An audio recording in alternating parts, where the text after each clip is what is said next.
Hey guys, my name is Nick and welcome to Watch This Now. I am always standing for Shudder. I love this streaming service. It is clearly a horror streaming service made by fans for fans.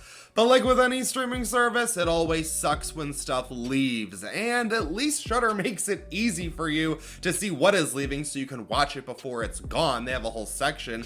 Every other streaming service, you literally have to Google a million different things in order to try to find out what's going on. It's a whole headache, but I figured why not make a video on it anyway? That way you have a guide to what to watch on Shudder before the end of the month. It says leaving soon, I'm assuming at the end of April.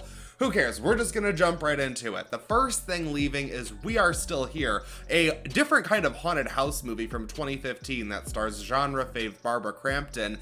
This movie happens to be a gore fest of a ghost movie. It's interesting, it's different. It is not particularly my favorite, but if you happen to like the supernatural and the violent stuff, this is an interesting blend that we really don't see ever. Also leaving is Hansel and Gretel Get Baked. If you really want a low budget stupid stoner horror film, there is that would have been the perfect thing to watch on 420. I didn't because I had better things to do. But if that is your thing, you might want to watch it ASAP, as well as In the Mouth of Madness, one that is considered to be a gem on John Carpenter's filmography. This very interesting and different type of psychological horror film follows a horror mystery writer. He is very Stephen King. He goes missing, and so Jurassic Park's Sam Neill plays an investigator that goes looking for him, and he ends up in this small, bizarre, weird town, and it all goes to hell. It's crazy. I think this should be the #1 priority on your watch list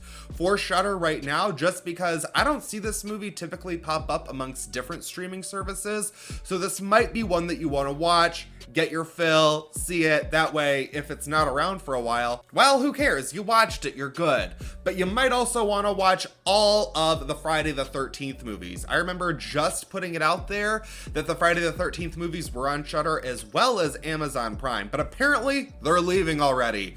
I am not too upset because I already binged them all. I am such a Friday the 13th nerd. I don't care. I played the game while binging all of the movies, not even in order. I was like 7 and then 2 and then 8 and then 4. It was stupid, but I had a good time. So if you want to get that Friday the 13th fix, I would say you do it before May. And our last pick is a movie that is considered to be one of the scariest films of all time. That, of course, is The Exorcist, which has only been on the service for a little bit, like only a little bit longer than the Friday the 13th movies, because this pairs perfectly with their new docuseries Cursed Films, which I'm looking forward to watching. I know as horror fans, we probably know all of these stories, we know it, but it's still really fun and interesting to see the behind the scenes stuff on these movies that are either cursed or believed to be cursed. They're interesting stories, so I'm definitely gonna have a video on that coming up, and I think I'm gonna bring back the Shudder Day reviews because I really enjoy picking out a random movie on Shudder, being able to talk about it, give you guys a good recommendation. I just think that that's a whole ton of fun. But The Exorcist, it's The Exorcist. You might want to watch it. You might want to watch Cursed Films and The Exorcist, have a little fun there. I personally just realized that demonic possession movies, probably my least favorite subgenre of horror. I'll probably still watch them. Like The Exorcist, I don't actually like that movie a whole lot. It's good. The more I watch it, the more I realize how good it is. It's a really well-made film and everything.